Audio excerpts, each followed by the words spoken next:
Kerala bus transport അസോസിയേഷന്റെ പത്ര മാധ്യമ സുഹൃത്തുക്കൾക്ക് സ്വാഗതം. കേരള ബസ് ട്രാൻസ്പോർട്ട് അസോസിയേഷന്റെ സംസ്ഥാന സമ്മേളനം ആഗസ്റ്റ് 3 തിങ്കളാഴ്ച പാലക്കാട് വെച്ചാണ് നടത്തുന്നത്.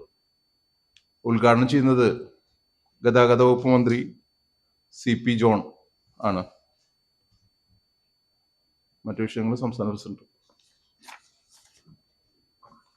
സംസ്ഥാനത്ത് ബസ് ഉടമകളുടെയും ജീവനക്കാരുടെയും യാത്രക്കാരുടെയും യഥാർത്ഥ താല്പര്യം സംരക്ഷിച്ച് മുന്നോട്ട് പോകുന്ന ഒരു സംഘടനയാണ് Kerala bus transport association. Palakkad വെച്ച് 3-ാം തീയതി നടത്തുന്ന സമ്മേളനത്തിൽ സമഗ്രമായ ഈ മേഖലയിലെ വിഷയങ്ങളെ സംബന്ധിച്ച് ആധികാരികമായി ചർച്ച നടത്തുന്നതാണ്. ഞങ്ങളെ സംബന്ധിച്ചോളം ബസ് സർവീസ് നിലനിൽക്കണം എന്നാണ് ഞങ്ങളുടെയും കേരളത്തിലെ പൊതുജനങ്ങളുടെയും ആഗ്രഹം. വിദ്യാർത്ഥികൾക്ക് 1 രൂപ നിരക്കിൽ സർവീസ് നടത്തുന്ന ഈ മേഖല നിലനിൽക്കേണ്ടത് സമൂഹത്തിൻ്റെ ആവശ്യമാണ്. പക്ഷേ കഴിഞ്ഞ ദിവസം സ്ത്രീ യാത്രക്കാർക്ക് KSRTCയിൽ സൗജന്യം നൽകിയപ്പോൾ ഈ മേഖല വളരെയധികം പ്രതിസന്ധിയായിട്ടുണ്ട്. പക്ഷെ ഗവൺമെൻറ് ഞങ്ങൾക്ക് ആവശ്യമായ സഹായങ്ങൾ ചെയ്തു തരാമെന്നതിൻ്റെ അടിസ്ഥാനത്തിൽ 50% ടാക്സും ഒരു കമ്മിറ്റിയെ നിയോഗിക്കുകയും ആ കമ്മിറ്റിയുടെ അടിസ്ഥാനത്തിൽ ഞങ്ങൾക്കുള്ള നഷ്ടം നികത്തി തരാമെന്ന് സർക്കാർ ഞങ്ങൾക്ക് വാഗ്ദാനം നൽകിയിട്ടുണ്ട്. അപ്പോൾ അത് സർക്കാർ ചെയ്തു തരുമെന്നാണ് ഞങ്ങൾക്കുള്ള പ്രതീക്ഷ. പിന്നെ ഈ മേഖലയിൽ ഈ ബസ് സർവീസ് നിലനിൽക്കണമെങ്കിൽ ഇപ്പോൾ 22 വർഷമാണ് ഇപ്പോഴത്തെ കാലാവധി സ്വകാര്യ ബസ്സുകളിൽ. അത് കാലാവധി എടുത്തു കളയണമെന്നാണ് ഞങ്ങൾ ആവശ്യപ്പെടുന്നത്. കാരണം തമിഴ്നാട്ടിലോ മറ്റു സംസ്ഥാനങ്ങളിലോ ബസ്സുകൾക്ക് കാലപ്പഴക്കം നിശ്ചയിച്ചിട്ടില്ല. അത് എടുത്തു കളയുകയോ അല്ലെങ്കിൽ 25 വർഷം മിനിമം ആക്കി തരികയോ വേണമെന്ന് ഞങ്ങൾ സർക്കാരിനോട് ആവശ്യപ്പെട്ടിട്ടുണ്ട്. അതുപോലെ തന്നെ ഇപ്പം അടുത്ത കാലത്ത് സംസ്ഥാനത്തെ RTO ഓഫീസുകൾ ഉച്ചയ്ക്ക് 1 മണി വരെ ആക്കി ഒരു പ്രവർത്തനം ആണ് നടക്കുന്നത് സംസ്ഥാനത്ത്. അത് എടുത്തു കളയണമെന്നും അശാസ്ത്രീയമായ ബസ്സുകളുടെ കളർ കോഡ് നീല കളറ് അത് അപകടങ്ങൾ ഉണ്ടാക്കുന്നതായിട്ടാണ് ഞങ്ങൾക്ക് അറിയാൻ കഴിയുന്നത്.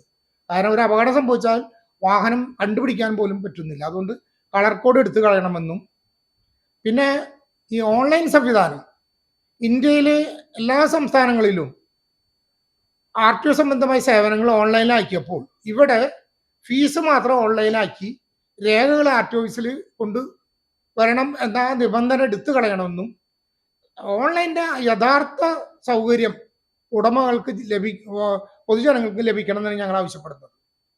കൂടാതെ കേന്ദ്ര സർക്കാർ ഇവിടെ അക്രഡിറ്റഡ് ഡ്രൈവിംഗ് സെൻറ്റർ തുടങ്ങാൻ പറഞ്ഞിട്ടുണ്ട്. ഇപ്പം ഡ്രൈവിങ് അതൊക്കെ പൊതുജനങ്ങൾക്കുള്ള കാര്യങ്ങളാണ്.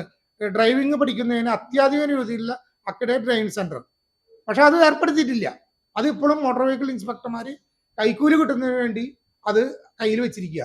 അത് എടുത്തു കളയണം. CF ടെസ്റ്റിംഗ് സെൻറ്റർ ഇന്ത്യയിലെ ഒരുവിധ എല്ലാ സംസ്ഥാനത്തും പുക പരിശോധന മാതിരി CF വാഹനങ്ങൾക്ക് CF ടെസ്റ്റിങ് അതിനാണ് ടെസ്റ്റിംഗ് സെൻറ്റർ ആരംഭിച്ചിട്ടില്ല. 2021 അമെൻമെൻറ്റ് വന്നതാണ്, അത് ഏർപ്പെടുത്തിയിട്ടില്ല. അങ്ങനെ വിവിധമായ വിഷയങ്ങൾ ഈ മേഖലയിൽ നിലനിൽക്കുന്നുണ്ട്. ഗവൺമെൻറ് ഇതിനൊക്കെ ശ്രദ്ധ ചെലുത്തിയാലോ ഞങ്ങളുടെ ഈ വ്യവസായം മുന്നോട്ട് പോകുള്ളൂ. ഞങ്ങളുടെ സമ്മേളനം ഉദ്ഘാടനം ചെയ്യുന്നത് മന്ത്രി CP ജോൺ ആണ്. അദ്ദേഹത്തിന് മുന്നിൽ ഞങ്ങളൊരു നിവേദനം സമർപ്പിച്ചിട്ടുണ്ട്. ആ നിവേദനത്തിൻ്റെ അടിസ്ഥാനത്തിൽ ചർച്ച നടത്തി ഞങ്ങൾക്ക് ഇവിടുത്തെ പൊതുസമൂഹത്തിനും ഗുണകരമായ കാര്യങ്ങൾ ഏർപ്പെടുത്താമെന്ന് പറഞ്ഞിട്ടുണ്ട്. പക്ഷെ അത് ഇതുവരെയും ചെയ്തിട്ടില്ല. അത് അടിയന്തരമായി ചെയ്യണമെന്നാണ് ഞങ്ങൾ ആവശ്യപ്പെടുന്നത്. കൂടാതെ ഇപ്പോൾ തന്നെ RTO ഓഫീസുകളിൽ ഈ തൃശ്ശൂരുണ്ടായ ഒരു വിഷയം തന്നെ പറയാം. തൃശ്ശൂർ ഒരു മോട്ടോർ വെഹിക്കിൾ ഇൻസ്പെക്ടർ ഞങ്ങളിവിടെ കഴിഞ്ഞ ദിവസം ഒരു പത്രസമ്മേളനം വരെ നടത്തിയതാണ്. ആ PV ബിജുവിനെതിരെ ഒരു നടപടി സ്വീകരിച്ചിട്ടില്ല. അദ്ദേഹത്തിന് പ്രൊമോഷൻ കൊടുക്കുകയാണ് ഉണ്ടായത്. എൻഫോഴ്സ്മെന്റിലുണ്ടായിരുന്ന MVI ഇത്ര ഗുരുതരമായ പോലീസിന്റെ വാഹനം തടഞ്ഞിട്ട് കൃത്യത്തിന് തടസ്സപ്പെടുത്തിയെന്ന് പറഞ്ഞ് FIR ഇട്ടിട്ട് ആ ഉദ്യോഗസ്ഥന്റെ പേരിൽ ഒരു നടപടി സ്വീകരിച്ചില്ല. അത് അടിയന്തര ഈ നടപടി സ്വീകരിക്കണമെന്ന് ഞങ്ങൾ ആവശ്യപ്പെടുന്നത്. അദ്ദേഹത്തിന് തൃശ്ശൂർ RTO ഓഫീസിക്ക് പ്രൊമോഷൻ നൽകിയിരിക്കുകയാണ്. അദ്ദേഹത്തെ സർവീസ് ഇന്നുവരെ സസ്പെൻഡ് ചെയ്തിട്ടില്ല. അത് സസ്പെൻഡ് ചെയ്യണമെന്ന് ഞങ്ങൾ ആവശ്യപ്പെടുന്നത്. കൂടാതെ നിരവധി വിഷയങ്ങൾ ഈ മേഖലയിലുണ്ട്. അതെല്ലാം പരിഹരിച്ച് ഞങ്ങൾക്ക് തരണം എന്നാണ് ഞങ്ങൾ ഈ സമ്മേളനത്തിൽ ആവശ്യപ്പെട്ടിട്ടുള്ളത്. മന്ത്രി ഞങ്ങൾക്ക് ഉറപ്പ് നൽകിയിട്ടുണ്ട്. നിങ്ങളുടെ വിഷയങ്ങളിൽ നല്ല രീതിയിൽ ഉള്ള സമീപനമായിരിക്കും മന്ത്രിയുടെ ഭാഗത്തുണ്ടാവുമെന്ന് പറഞ്ഞിട്ടുണ്ട്. അപ്പോൾ ഇത്തരം കാര്യങ്ങളിൽ വെച്ചിട്ടാണ് ഞങ്ങൾ സമ്മേളനം നടത്തുന്നത്. ഈ സമ്മേളനത്തിന് എല്ലാവിധ ആശീർവാദവും അനുഗ്രഹവും നിങ്ങൾ നൽകണമെന്നും എൻ്റെ എല്ലാവക സഹകരണം ഉണ്ടാവണമെന്നാണ് ഞങ്ങൾക്ക് ഈ അവസരത്തിൽ പറയാനുള്ളത്. അല്ല, ഞങ്ങൾ ഓണം കഴിഞ്ഞാൽ ഈ ഞങ്ങളുടെ ഈ നഷ്ടം, ഇപ്പോൾ ഉണ്ടായിരിക്കുന്ന നഷ്ടം, സ്വകാര്യ ബസ്സുകൾക്ക് ഉണ്ടായിരിക്കുന്ന നഷ്ടം നികത്തുന്നതിന് ഓണത്തിന് ശേഷം ഞങ്ങളൊരു ചർച്ച നടത്തും. അപ്പോൾ അതിൽ തീരുമാനമാവാത്ത പക്ഷം ഞങ്ങൾ മറ്റു സംഘടനകളെ ആലോചിച്ച് സമര പരിപാടികളായിട്ട് മുന്നോട്ട് പോകേണ്ട അവസ്ഥ സംജാതവും. തന്നെത്താൻ ബസ്സുകൾ നിൽക്കും. ചില മേഖലയിൽ വളരെയധികം ബുദ്ധിമുട്ടുകളായിട്ടുണ്ട്. ഇപ്പോൾ തൃശ്ശൂർ പാലക്കാട് റൂട്ട്, അതുപോലെ തൃശ്ശൂർ ആമ്പല്ലൂർ റൂട്ട്, അങ്ങനെ പല റൂട്ടുകളിലും വളരെ കളക്ഷൻ കുറവായിരിക്കുക ബസ് ഉടമകൾ. പട്ടാമ്പി റൂട്ടിൽ പല മേഖലയിലും വളരെ ബുദ്ധിമുട്ടുണ്ടായിട്ടുണ്ട്. ഈ കോട്ടയം ചങ്ങനാശ്ശേരി, പത്തനംതിട്ട മേഖലയിലൊക്കെ വലിയ പ്രശ്നം ഉണ്ടായിട്ടുണ്ട്. ഇപ്പോഴത്തെ ബസ്സുകൾ ജീവഭോഗം കൊടുക്കാത്തതും സർവീസ് നിർത്താത്തതും അഭിമാന പ്രശ്നം വെച്ചിട്ടാണ് ഇത് കൊണ്ടുനടക്കുന്നത്. ഇന്നല്ലെങ്കിൽ നാളെ എന്തെങ്കിലും ഇതിനൊരു പോം വഴി സർക്കാർ ഉണ്ടാക്കി തരുന്നുള്ള ഉറപ്പിൻ്റെ അടിസ്ഥാനത്തിലാണ് ഞങ്ങളിത് മുന്നോട്ട് പോകുന്നത്. ഇത് ഒരു തീരുമാനമായില്ല എന്ന് വെച്ചാൽ ബസ് സർവീസ് പലതും നിന്ന് പോകും. ഇത് ഒരു കമ്മിറ്റി രൂപീകരിച്ചിട്ടുണ്ട്. അതിന്റെ ഇയറിങ് എറണാകുളത്ത് വെച്ച് നടക്കുകയുണ്ടായി. അടുത്ത കമ്മിറ്റി കോഴിക്കോട് നടക്കുകയുണ്ടായി. പഴയ കമ്മീഷണറായിരുന്ന പത്മകുമാർ സാറാണ് അതിന്റെ ചെയർമാൻ. അപ്പോൾ അദ്ദേഹം എല്ലാ കാര്യങ്ങളും നമ്മൾ കേട്ട് അതിന് വേണ്ടുള്ള റിപ്പോർട്ട് കൊടുക്കുമെന്നാണ് പറഞ്ഞത്. 1.5 മാസമാണ് ഗവൺമെന്റ് നമ്മളോട് ആ റിപ്പോർട്ടിന് ഗതാഗത വകുപ്പ് മന്ത്രി ചോദിച്ചിട്ടുള്ളത്. 1.5 മാസത്തിന്റെ ഉള്ളിൽ ഇവർ റിപ്പോർട്ട് കിട്ടിക്കഴിഞ്ഞാൽ ഞങ്ങൾക്ക് വേണ്ടിയുള്ള ഈ നഷ്ടം നികത്താനുള്ള കാര്യങ്ങൾ ചെയ്യാന്നാണ് പറഞ്ഞിട്ടുള്ളത്.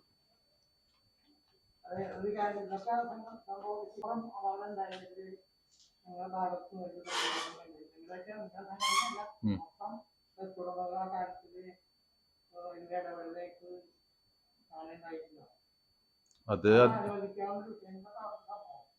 അവിടെ സംഭവം ഇപ്പോ അവിടുത്തെ ഡിവൈഎസ്പി എന്താണ് സ്പീഡാ അല്ല, ഞങ്ങൾ ആ അപകടത്തിന് ഭയങ്കര ഞങ്ങൾ ദുഃഖിതരാണ്. അങ്ങനെ ഒരു അപകടം വരാൻ കഴിയില്ല. പക്ഷെ അവിടെ വെള്ളത്തിന്റെ ഒരു വിഷയം, പാലത്തിൽ വെള്ളം കെട്ടുന്ന ഒരു വിഷയം ഓൾറെഡി പറഞ്ഞിട്ടുണ്ട്. അത് ചെക്ക് ചെയ്യേണ്ടത് മോട്ടോർ വാഹന വകുപ്പല്ലേ? അല്ല, ചെക്കിങ്ങിൽ അത് ചെക്കിങ് അല്ല, മറ്റുള്ള വണ്ടികൾ അങ്ങനെ ചെക്ക് ചെയ്ത് അവരെല്ലാവരും സ്പീഡിൻ്റെ അല്ല പ്രതികരിക്കാണ്ടല്ല. അതിന്റെ അന്വേഷണം അവിടുത്തെ ഡിവൈഎസ്പി തന്നെ പറഞ്ഞു അവിടെ ഒരു വളവുണ്ട്, അപ്പൊ അവിടെ വെള്ളത്തിന്റെ ഒരു ദിശ മാറി പോയിട്ടുള്ള വിഷയങ്ങളുണ്ട്. അതൊന്ന് അന്വേഷിച്ചത് അന്വേഷണ കമ്മീഷൻ വെച്ചിട്ടുണ്ട്. ഓരോരുത്തർ മറ്റേ എൻഫോഴ്സ്മെന്റ് ആക്ടിവിറ്റി അന്വേഷിക്കുന്നുണ്ട്. അന്വേഷണ റിപ്പോർട്ട് പറ്റി നിങ്ങൾ മറുപടി പറയുന്നതായിരിക്കും. അവിടെ വേറൊരു വിഷയം കൂടി ഉണ്ട്. സംഭവം വാഹനത്തിന് ഓവർ സ്പീഡ് എന്നുള്ളത് കണ്ടെത്തിയിട്ടുണ്ട്. പക്ഷെ അതിനൊപ്പം ഓവർ സ്പീഡ് ആയാലും അത് മോട്ടോർ വാഹന വകുപ്പും പോലീസും അതിന്റെ നടപടികളിൽ മുന്നോട്ട്. പക്ഷെ അവിടെ റോഡിന്റെ അശാസ്ത്രീയമായ വർക്ക് അവിടെ നടന്നിട്ടുണ്ടെന്നുള്ളത്, അതിനു മുമ്പ് അവിടെ പല അപകടങ്ങളും ഉണ്ടായിട്ടുണ്ട്. റോഡിന്റെ അശാസ്ത്രീയമായ വർക്ക് അവിടെ ഉള്ളതുകൊണ്ടാണ് ഈ അപകടം ഉണ്ടായത്. അവിടെ എത്തുമ്പോൾ ഒരു ചെറിയ വീതി കുറഞ്ഞും ആയിട്ട് വന്നിട്ടുണ്ട്. അപ്പോൾ റോഡുകളിലെ ഈ സംസ്ഥാനത്ത് ഉണ്ടാകുന്ന അപകടങ്ങളെ കുറിച്ച് ഒരു 2 കമ്മീഷനുകൾ പഠിച്ചപ്പോൾ ഈ കമ്മീഷൻ പറഞ്ഞിരിക്കുന്നത് റോഡുകളുടെ ശോചനീയാവസ്ഥയും കൊണ്ടാണ് ഈ അപകടങ്ങൾ മൊത്തം ഉണ്ടാകുന്നത്. ഒരു 2-3% ഈ വാഹനം ഓടിക്കുന്ന ഡ്രൈവറുടെ അശ്രദ്ധ ഉണ്ട്. ഇപ്പം മോട്ടോർ ബൈക്കും മറ്റേതൊക്കെ ഓടിക്കുന്നവരുടെ അശ്രദ്ധ വരുന്നുണ്ട്. പക്ഷെ അതിനെ ഞങ്ങൾ പറഞ്ഞു വെച്ചിട്ടുണ്ടെങ്കിൽ ഈ പാഠ്യപദ്ധതിയിൽ ഉൾപ്പെടുത്തി അവർക്ക് അതിനുള്ളൊരു ഡ്രൈവ് സംസ്കാരം ഉണ്ടാക്കണം. ഗവൺമെന്റ് ചെയ്യേണ്ട പരിപാടി അതാണ്. വേറൊരു കാര്യം നിങ്ങൾ മനസ്സിലാക്കേണ്ടത്,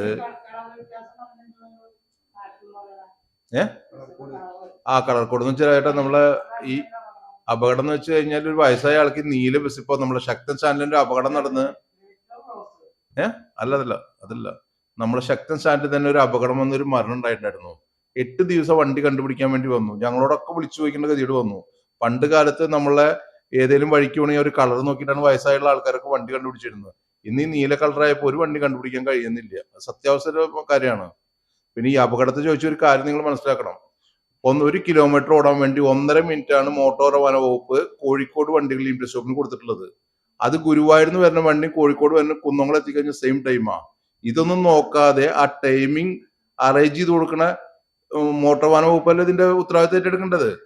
ഒരു ബസ് ഇവിടുന്ന് പോകുമ്പോ ആ വണ്ടി കോഴിക്കോട് വരെ 140-128 കിലോമീറ്റർ ഉണ്ടെങ്കിൽ 1.5 മിനിറ്റ് കൊണ്ട് തൃശ്ശൂരിൽ നിന്ന് പോണു, ഗുരുവായൂരിൽ നിന്ന് പോണു, പിന്നെ കുറ്റിപ്പുറത്ത് വണ്ടി കണക്ഷൻ വരുന്നുണ്ട്, വളാഞ്ചി, ഇതൊക്കെ ഒന്നിച്ചാ പോണത്. അപകടങ്ങളെ ഏറ്റവും വലിയ അഴിമതിയാണ് മോട്ടോർ വാഹനത്തിന്റെ ടൈമിംഗ് നടപ്പിലാക്കിയുള്ള വിഷയം. അതാണ് ഇതിന്റെ ഏറ്റവും വലിയ വിഷയം എന്ന് ഞങ്ങളുടെ സംഘടന ഞങ്ങൾ ശക്തമായിട്ട് പറയുന്നത് കാര്യമാണ്. ടൈമിംഗ് നടക്കുമ്പോൾ ഒരു കാര്യങ്ങളും നോക്കാതെ തോന്നിയ മതി ടൈമിംഗ് കൊടുത്ത് ആണ് ഈ ടൈമിങ്ങിന്റെ വിഷയം. ഇപ്പൊ കൊടുങ്ങല്ലൂർ വഴിയിൽ തന്നെ ഒരു ടൈമിംഗ് നടത്തി. 8 മിനിറ്റ് ഗ്യാപ്പുള്ള വേണ്ടി ഒരു അസോസിയേഷൻ നേതാവിന് വേണ്ടിയിട്ട് 8 മിനിറ്റിൽ 7 മിനിറ്റ് അതിന് മുമ്പിൽ 1 മിനിറ്റ് മുമ്പേ വേണ്ടി പെർമിറ്റ് കൊടുത്തു. ഉണ്ടായിട്ടില്ല, തൃശ്ശൂർ ഉണ്ടായിട്ടുള്ളതാണ്, ഇതൊക്കെ ഉണ്ടായിട്ടുള്ളതാണ്. ഏതിന്? അല്ല, ഈ വിഷയം ഉന്നയിച്ച് ഞങ്ങൾ ചാർജ് വർധന മാത്രമല്ല, നിലനിർത്താൻ വേണ്ടി മാത്രമാണ് ഞങ്ങൾ പറയുന്നത്. ഞങ്ങൾ ചാർജ് വർധന അല്ല പറഞ്ഞത്. നിങ്ങൾക്ക് തന്നെ അറിയാം, ഒരു 100 കുട്ടികളെ 105 കുട്ടികളെ 1 ലിറ്റർ ഡീസൽ അടിക്കാൻ കഴിയുക. സത്യമാണല്ലോ. അതിൽ മാറ്റമൊന്നുമില്ലോ. ഓരോ കാലഘട്ടത്തിന് വെച്ചിട്ട് എല്ലാ കാര്യങ്ങളും ഇപ്പൊ നമ്മള് പണ്ട് കാലത്ത് 10 കൊല്ലം മുമ്പ് കിട്ടിയ അരിയുടെ വില അല്ല ഇന്ന്. അതുമാതിരി കാലോചിതമായി അതിന്റെ ചാർജുകൾ വർദ്ധിപ്പിക്കണം എന്നാണ് ഞങ്ങൾ പറഞ്ഞത്. കൊണ്ടു നടക്കാനുള്ള അവസ്ഥ, അതാണ് ഞങ്ങൾ ആവശ്യപ്പെടുന്നത്. അത് വെറും ബസ് ചാർജ് വർധന മാത്രമായിട്ടല്ല ഞങ്ങൾ നോക്കുന്നത്. ഒരു ഇടപെടൽ അല്ല, മെയിൻ റോഡിൽ കൊടുക്കരുതെന്നാണ് നമ്മളെ ആവശ്യം. നിങ്ങൾ ടൈമിംഗ് നടത്തുമ്പോൾ അതൊരു പഠനം നടത്തിയിട്ടോ അല്ലെങ്കിൽ ഇത്ര മിനിറ്റിലെ വണ്ടികൾ പോകും. ഞങ്ങൾ ആവശ്യമുണ്ടല്ല, ഞങ്ങളിപ്പോ അത് കൊടുക്കും. ഇപ്പൊ മിനിയാന്ന് തന്നെ ഒരു ടൈമിംഗ് മാറ്റി വെക്കാനാണ് ഞങ്ങൾ പറഞ്ഞത്. ആ ടൈമിംഗ് ഞങ്ങൾ കൊടുത്തു കഴിഞ്ഞാൽ വീണ്ടും ക്ലാഷ് ആവുന്നുണ്ട്.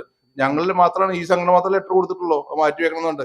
അവിടെ എന്തോ ക്ലാഷ് ആയി, മറ്റുള്ളവർ ഒബ്ജക്ഷൻ പറഞ്ഞ ഈ വിഷയം, രാജേട്ടൻ പറഞ്ഞ ഈ വിഷയം ഉന്നയിക്കുകയും ആ ടൈമിംഗ് മാറ്റി വെക്കുകയും ചെയ്തിട്ടുണ്ട്.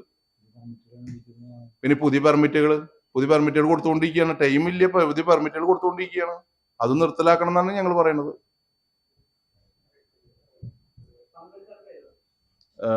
ജോൺസൺ പടമാടൻ, സംസ്ഥാന പ്രസിഡന്റ്. തുടർ സമരപരിപാടികൾ ഞങ്ങൾ മുന്നോട്ട് പോകും. ഞങ്ങൾ ഈ സമ്മേളനം കഴിഞ്ഞ് കഴിഞ്ഞാൽ ഞങ്ങൾ എന്തായാലും ചെയ്യും.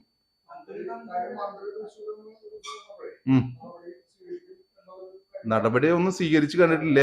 ഇപ്പൊ അദ്ദേഹത്തിന് എൻഫോഴ്സ്മെന്റ് ഒരു RTI promotion, joint RTI promotion കൊടുത്തു കഴിഞ്ഞാൽ ആദ്യം അദ്ദേഹത്തെ നിയമിക്കുന്നത് എൻഫോഴ്സ്മെന്റിലാ. ഇത് ഒരു തെറ്റ് ചെയ്തപ്പോ, അല്ലെങ്കിൽ വലിയൊരു ഗുരുതരമായ വിഷയം ചെയ്തപ്പോ ആർടി ഓഫീസ് നല്ലൊരു ഓഫീസ് കൊണ്ടുപോയി കസാലയും കൊടുത്ത് ഓഫീസിൽ ഇരുത്തിയൊക്കെ ചെയ്തിട്ടുള്ളത്. അദ്ദേഹത്തിന് മുമ്പ് തന്നെ പല പരാതികളും അദ്ദേഹത്തിനെ പറ്റി ഉണ്ടായിട്ടുണ്ട്. ബഹുമാനപ്പെട്ട മുഖ്യമന്ത്രിയെയും VS അച്യുതാനന്ദൻ, അതുമതി കോടിയേരി ബാലകൃഷ്ണൻ, ഇപ്പോഴത്തെ ആഭ്യന്തരമന്ത്രി രമേശ് ചെന്നിത്തലവരൊക്കെ അവഹേളിച്ചുകൊണ്ട് മറ്റേ നമ്മുടെ ഫേസ്ബുക്കിൽ പോസ്റ്റ് ഇട്ട എന്റെ പോസ്റ്റ് ഞാൻ കഴിഞ്ഞ ഇവിടുത്തെ പത്രസമ്മേളനത്തിൽ എല്ലാ ദൃശ്യമാധ്യമ സുഹൃത്തുക്കളും കൊടുത്തിട്ടുണ്ട്. സംരക്ഷിക്കുന്നത് പൈസയാണ് സംരക്ഷിക്കുന്നത്, വേറെ ആരുമല്ലോ. ഏറ്റവും വലിയ പൈസയാണ് ഇതിന്റെ, സാമ്പത്തികമാണ് ഇതിന്റെ സംരക്ഷണം. അതെ, മന്ത്രിയെ നടപടി എടുക്കണം പോലീസ്. ഇപ്പൊ നിങ്ങൾക്കറിയാം, പോലീസ് ഉദ്യോഗസ്ഥനെ വണ്ടി തന്നെ നടന്നിട്ട് നടവില്ല. പിന്നെ ഞങ്ങളതായിട്ട് കണ്ട് 6 കൊല്ലത്തോളം ഞങ്ങൾ കേസ് നടത്തിയതാണ്.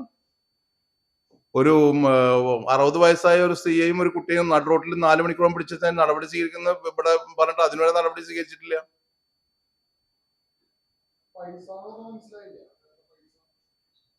ഇതിന്റെ ഒക്കെ മോട്ടോർ വാഹന വകുപ്പില് പൈസ ഉണ്ടെങ്കിൽ എന്തു ചെയ്യാന്നുള്ള അവസ്ഥയാണ് ഇപ്പൊ നടന്നുകൊണ്ടിരിക്കുന്നത്. അതാണ് ഞാൻ പറഞ്ഞുകൊണ്ടിരിക്കുന്നത്. അതെ, തീർച്ചയായും.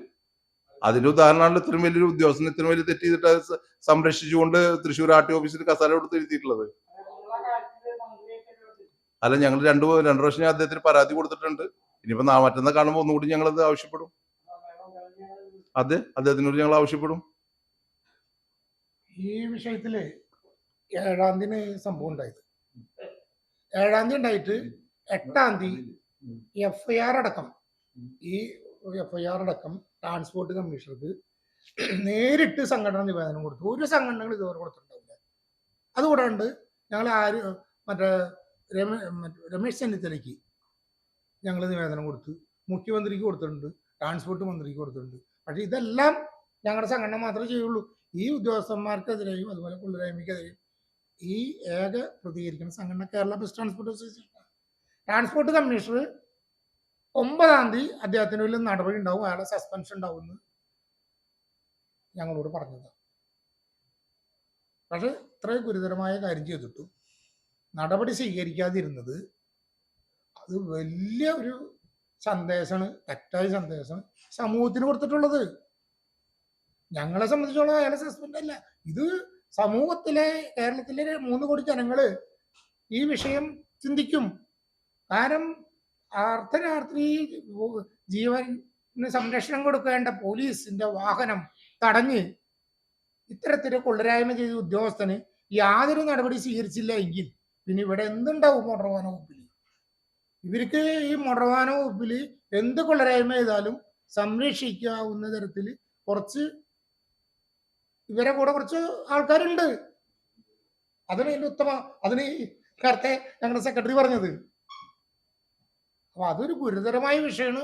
നിങ്ങൾ പത്രക്കാർ ഇവിടെ പ്രസ് കോൺഫറൻസ് മന്ത്രി ഉണ്ടായപ്പോൾ നിങ്ങൾ ചോദിച്ചതായിട്ട് ഞാൻ പത്രത്തിൽ വായിച്ച്. അപ്പോഴും മന്ത്രി പറഞ്ഞത് അത് അടഞ്ഞ അധ്യായമാണെന്നോ എന്തോ ഒരു കാര്യം പറഞ്ഞതായിട്ടാണ് ഞാൻ പത്രത്തിൽ വായിച്ചത്. നിങ്ങൾ മന്ത്രിയോട് നേരിട്ട് ചോദിച്ചല്ലേ വിഷയം. ഇവിടെ പ്രസ് മീറ്റ് ഉണ്ടായിരുന്നു.